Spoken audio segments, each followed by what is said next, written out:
Hey everyone, Pat here from Aeroflow. I just wanted to welcome you back to another video in our TurboTech series. This is TurboTech 103. Today we're going to be talking about the importance and how to set up an oil drain from a turbocharger, whether it's a ball bearing or a journal bearing turbocharger. So this is actually one of the most important things next to the oil feed for making a turbocharger system work efficiently and increasing the longevity of your turbocharger. So as we're all pretty well aware, we've discussed it before, the turbocharger core basically has your bearings in the center. There's an oil feed that is on here, and then at the bottom is the drain where the oil comes out after it's lubricated or cooled the center core. So again, as you can see on this little guy here, there's the drain on the bottom.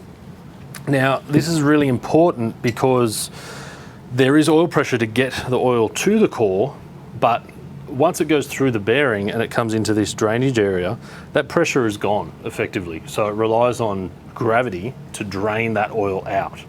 If the oil gets stalled or it's kept here in this section of the core, the extreme heat that's produced from a turbocharger is basically going to cook that oil.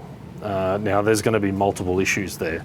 The longer the oil gets stuck inside the bearing race, the more it's carbonized and it becomes hard, and it's not doing its job of being able to take the heat away or provide a lubrication benefit to the bearing. The more that gets stuck in there, it stops the flow, so it actually backs up the oil coming from the motor, which is going to cause oil pressure issues. And then if it doesn't drain away from here, as you can see, it can fill back up and it can come back up into this section, which is where the rear piston ring that seals the back of the turbocharger. And that's like a regular engine piston ring. So basically it has a small gap in it that closes up when it's in there. But if that gets jammed, then all of a sudden the oil is going to want to escape out into the turbine wheel section. And that's when you're going to get a really smoky exhaust pipe. So I've seen that a few times over the years. Plenty of people everyone that's in the turbocharger scene has seen, hey, I put this turbo on and now I've got smoke coming out the back. 9 times out of 10, that's why. A lot of people will try and blame, say, maybe the valve stem seals or something like that. But a lot of the time it is an inadequate drain or a blocked drain, or simply something that's been overlooked, which I'll show you a few examples of. So all of our turbochargers, basically they don't come with a fitting on the bottom for a drain, because everyone's setup's a little different. We have these drains, so basically there is an O-ring that's here to provide the seal to the core, and then you've got your two, generally an M6 bolt that'll hold that on. You can then decide what fitting it is to suit from there. How do you decide what fitting it is? Well, first priority is the size. So when you're looking at the size of the drain, underneath you can see the size of the hole that's in there. To complement that, you want to make sure that the fitting and the hose that's draining to the bottom of your engine or to your sump or wherever it might be going is at least the same size, if not larger, as that hole. You do not want to step that down at all, because that will provide a restriction and it will reduce the ease that the oil is going to flow out of the core. So as you can see here, this little guy, I think that's a 46301, I'm probably wrong, someone will tell me. That'll basically go on there, and as you can see, the hole in the drain is the same size as the hole in the fitting, as the core. So then we're going to add a adapter fitting, so an ORB to AN adapter, for example, and that's going to let you run, let's say a -10 is generally what we recommend as a minimum. On smaller frame turbos, you probably get away with a -8, but we generally say -10 is an absolute minimum. And then you basically have to make sure that it's got the correct flow. So plenty of different options for the drains. As you can see, these guys are all a female, so you can then adapt to whatever you need to do. This guy has the extended push-on style barb, so if you've got to make room, if you've got a let's say, a larger or a more compact manifold design, and it's difficult to get anything in there, you can run these extended ones so that it's further away from the manifold and you've got a little bit more access to it. And then you've got these guys which will step up from, say, a -8 to a -10 or a -12, and that's nice and easy to adapt and change to whatever your application is. So once you've got the fitting sorted, the size, obviously you have the hose or the line that's going to come from that drain fitting, and then it's going to take the oil that's already been spent and used back into the sump, generally, of the engine, the oil pan. Now, the angle of this line is very, very important. So I'll use this the 500 mil flexible hose. As you can see, this is our stainless steel flexible oil drain hose. You can bend it however you like to wherever it needs to go, multiple different angles, etc. Now, it's all good and well having a flexible hose, or even a braided hose like this one, but the flow is very important. As I mentioned earlier, we're relying on gravity to take this oil away from the turbo core and then return it back to the oil pan or the sump. If this hose has to go back uphill, then that's going to pool in there. The oil is all going to pool here because there's no pressure to push it back up that hill. And again, that's where you're going to get a lot of heat. It's going to build up. You're going to get a backup of the oil, and it's going to come back up this, and then you're going to have that oil stuck in the core again. So it's not going to flow. That's going to cause issues. It's going to stop the oil flowing through, it's going to burn the oil, it's going to back it up, it's going to come back out the turbine, and you're going to have a smoky turbine, you're going to have bearings that don't last very long, and it's an inefficient system that will not last. So sometimes you'll get this just because maybe you were in a rush to get it all together and you've got a long run and it might sort of go this way a little bit, and it could be as simple as a very small up curve. So it's very slight, but because we're just using gravity for the oil, that's still going to be an issue. So at the very least, you need some sort of run that's continuously down. And if possible, the bend where it goes back into the oil pan needs to be as close to the entry as possible. So that way you're not giving any real sort of area or space for that oil to pool. Even if it does have to run flat for a second, the outlet for it to drop into the oil pan is right there. So generally you're still going to have all of that run, and then it's going to come straight out. A little bit trickier when you're talking a shorter run. So as I suppose as a backup, if you've got a short run, for example, like let's say an Evo, like a 4G63, the turbos are generally mounted low on the side of the block, so the oil drain is almost just like that.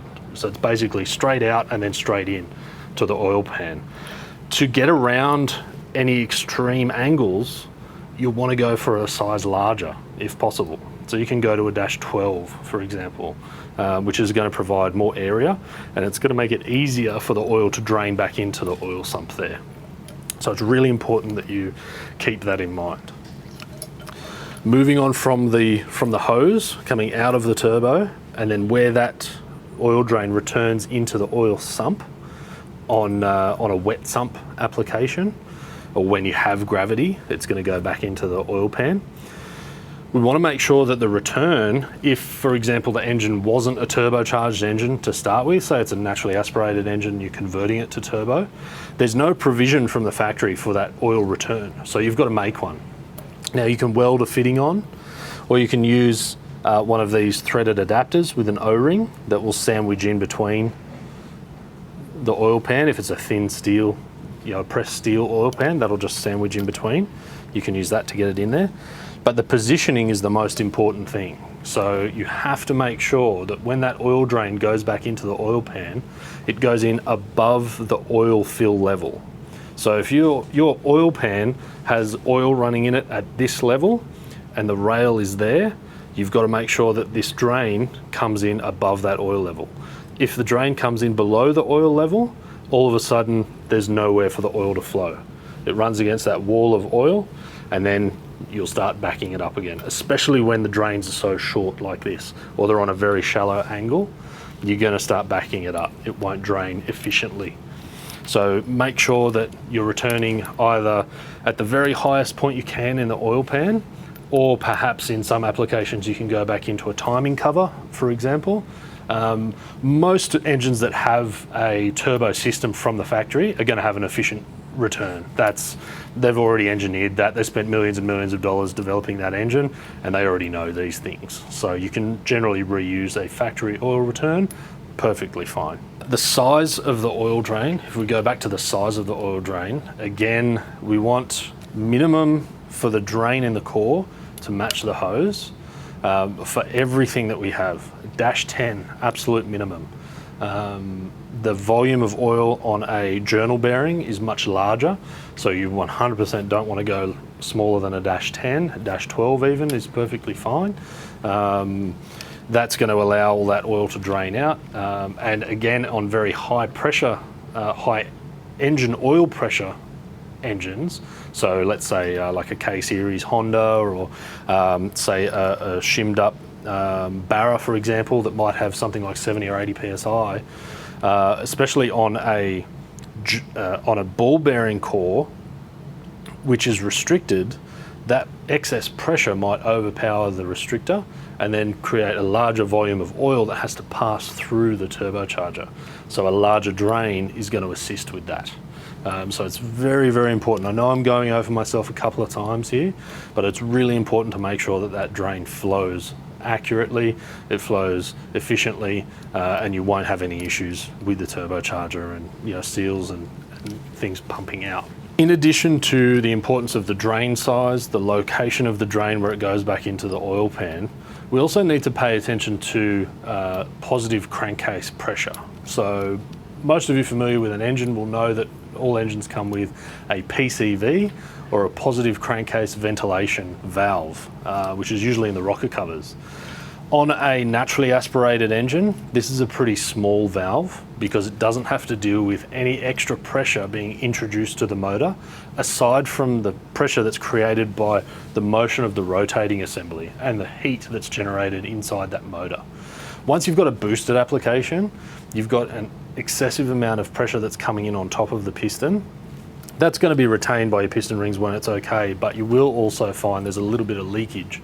There's an increased amount of gas, exhaust gas, and as a result, more heat and generally a faster increase in RPM with that rotating assembly. So the crank's going to be spinning faster than it would have when it was naturally aspirated, in between the point of idle to the red line RPM. So it's going to get there faster. That's going to create more crankcase pressure. If this is too much, and the ventilation system, so your breathers or your PCV, is not adequate enough, you're going to increase the amount of pressure that's working against this drain. So it's all going into the same place, and as soon as that pressure starts to increase, again, you're going to start plugging up that hole. So especially when you're converting from a naturally aspirated engine to turbocharged, you really want to pay attention to the breathing system of the motor. You want to make sure that there's adequate lines. If it's a V configuration, you want to make sure that there's at least one breather in each valve cover.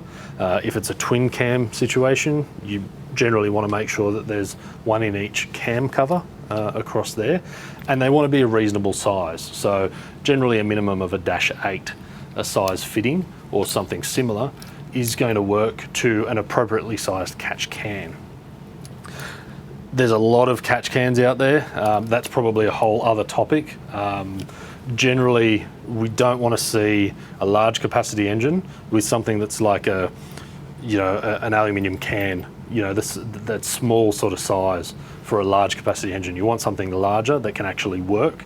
It can breathe, it can bleed off that excess pressure from the crankcase, and that'll reduce the pressure in the motor and make the drain's job much easier.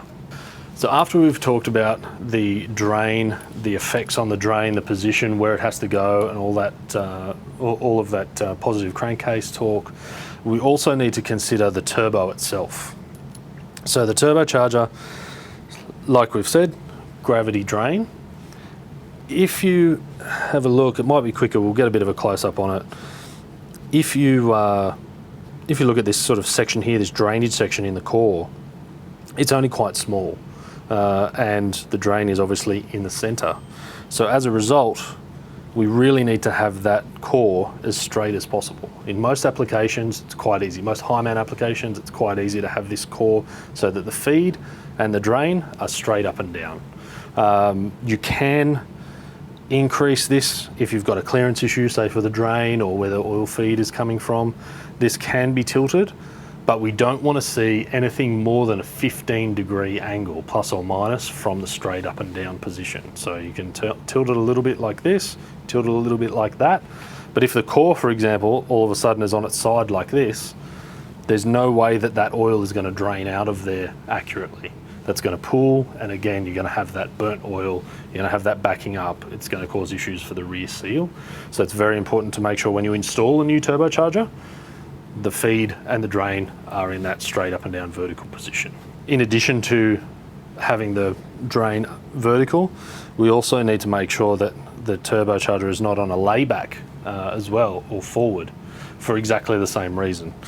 Due to the cooling ports in this core, I believe this is a 54, 55 core, something similar. This drain section at the rear has to be relatively small. So if you tilt it back, again, all that oil is just going to sit there. There's not enough of an angle here for that to drain out. And then if you go forward, probably not quite as extreme, but it's pretty rare that you'll see a turbo on this sort of angle pointing down. But again, it pulls in this sort of section and won't drain accurately. So the angle of the turbo is just as important as the size of the drain and where the drain goes back in. Some extra, I suppose, extraordinary sort of setups. You may be talking a very low mount turbocharger. So the turbocharger, common on say some street cars like twin turbo, V8 street cars and things like that. They mount the turbos very low, like down at the bottom of the bumper bar. Those turbos, the drain of the turbo, are then below the oil level line in the oil pan. So there's no way that gravity is going to take that oil out and then it's going to bring it back up into the sump or the oil pan. So as a result there, again, you need to make sure that the size of the drain is adequate, but you may need to look at fabricating a small sump section that will meet underneath the turbo at a lower point, and then have a scavenge pump that will take that oil from that little sump and return it back to the oil pan. That's very important on a low mount setup, that you have a scavenge pump at the very minimum, because that's going to pull that oil out from the drain. If you have two turbos and they're both low mounted, you've got a decent volume of oil, so a scavenge pump may struggle to flow enough. That could then become a restriction, and that's when you would make a small oil sump, which will be custom to your application. So what not to do? Let's do a recap. Using the Aeroflow oil drain adapters, there is no need for any gasket or any RTV or silicon gasket maker or gasket goo, whatever it is that you want to call it, the grey or red stuff that people like to slam on here. You definitely don't want that. If you put too much gasket, it's going to get into the center, it's going to restrict the flow of the oil, and you definitely don't want to see that. You might see this, or you might see that. These are not what you want. Okay, so when you're using the new drain, you've got the oil ring seal there that is replaceable as well. So over time, if temperature's affected it, you can replace that.